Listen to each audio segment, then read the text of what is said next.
Right guys, welcome back to my YouTube series. It's Enron here, and we are back with episode 44, I believe it is now. No wait, that was the last episode, wasn't it? Episode, I'll tell you there now, 1 second. 45. The Belgian Grand Prix here in 2000 at Spa-Francorchamps, of course, because the last episode I recorded would have been episode 44. But yeah, let's get into it. I'm just having a look here, and as you can see, Neil Oatley now finally has well, better than 60% morale. So all of a sudden his efficiency should go up, so that's looking good for us. Frentzen with another win, of course, so Schumacher from pole and Barrichello in 5th, but Benetton had both their guys in the top 6. Denis just outside the points, unfortunately. Magnetti, Marinelli have gone with Stewart, and Arrows have gone into a partnership deal with the Peugeot boys there as well. Minardi have gone into partnership with Mugen Honda, so that's a good deal for them. Villeneuve had the fast slap in the last race. Again, the Williams car is looking good. Villeneuve was looking good, but they just don't have the reliability. Benetton have signed Fiat as their sponsorship roster, or to their sponsorship roster rather. Prost have signed Danka as well there. And yeah, other than that, both Jordan and Sauber have signed full sponsorship rosters. Pollock is the least favourite, and Richards is the most favoured. 288,000 only last race in terms of profit, so a little bit lower than what we were expecting, I guess, but look, that's just the way it is. Magnetti Marinelli, we're going to have a deal. We have a deal with Roches, and we have a better deal with Bic. Good. So everything's looking sweet and daisy there. In terms of morale, it's actually 100% now for commercial guys. As you can see, Oatley's on 80%, and yeah, everything's looking pretty good. I'm going to just hire up. Anytime I see an excellent staff member, I always try and hire them. The reason because is they're so good at what they do that it just makes a huge difference to the team. Other than that, it's the usual, just like confirming all this stuff here as well, in terms of the setup, the orders, and of course the parts. We know we haven't gotten any new parts because we would have seen some news about that. But the big news is, of course, we do have one deal signed. Bic have actually given us all of it. That's great. Fantastic. Thank you very much, Bic. So we can sign Roses for next season. So we'll put a 30% on them to get that over and done with.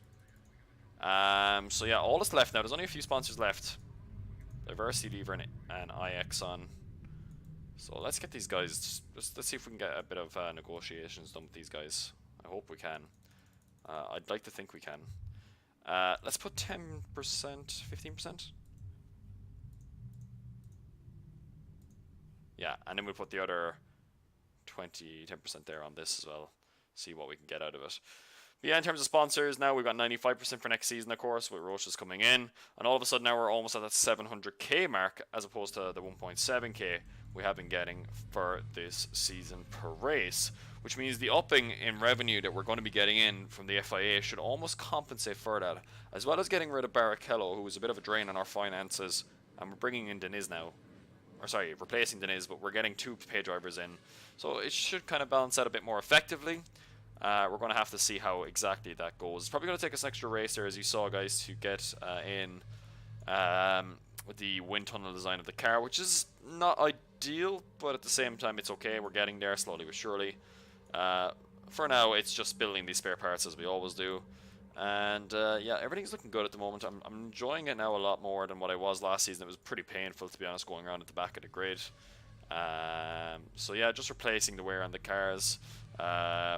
We'll take Deniz down to 6% there.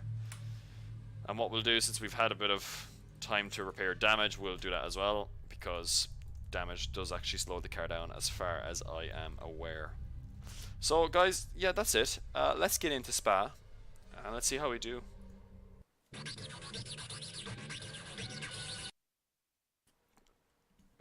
Here we are at the Circuit de Spa-Francorchamps, as I say, over there. Overcast conditions, good for us. Not so great for Damon Hill, and we're going to try and punish him here by putting both our guys just outside the top 6. Let's see how they do, hopefully for 7th and 8th here. And 8th and 10th. So have Benetton brought an upgrade to the car just in time? It'd be a bit of a shame for us with all the wet weather that they've had early on in the season, and now that their upgrade has come in, they've actually overtaken us. That's what it looks like to me, lads. I'm not sure yet, but Villeneuve on pole from Irvine Nakano, the 2 championship contenders, 4th and 6th respectively, but importantly, Frentzen behind Schumacher. So Frentzen's got a lot of work to do here in the race. Maybe it doesn't suit the Ferrari car as much here. And we've got dry conditions, so that's good at least. So we have a chance to do something here. Again, we're going to put Deniz on a 2-stopper here. Or a 1-stopper rather, because we're just going to try and split the strategies more than anything, guys. Let's see how it goes. But yeah, hopefully, the goal here, again, is to score points. But at least try and get, you know, double points or double race finish. If not, one of our guys finish. We don't want both of them retiring. That's definitely not ideal. Because we want to keep bolstering that revenue we're kind of due at the end of the season. So let's hope we can get something out of this now. Oh, here we go. 3rd place and 6th position. That's exactly what we need. That actually ties us up with Benetton. They're down in 8th and 9th. Barrichello with a mesmerizing performance there. And look at that. Michael Schumacher must have retired. Frenton's down in 7th.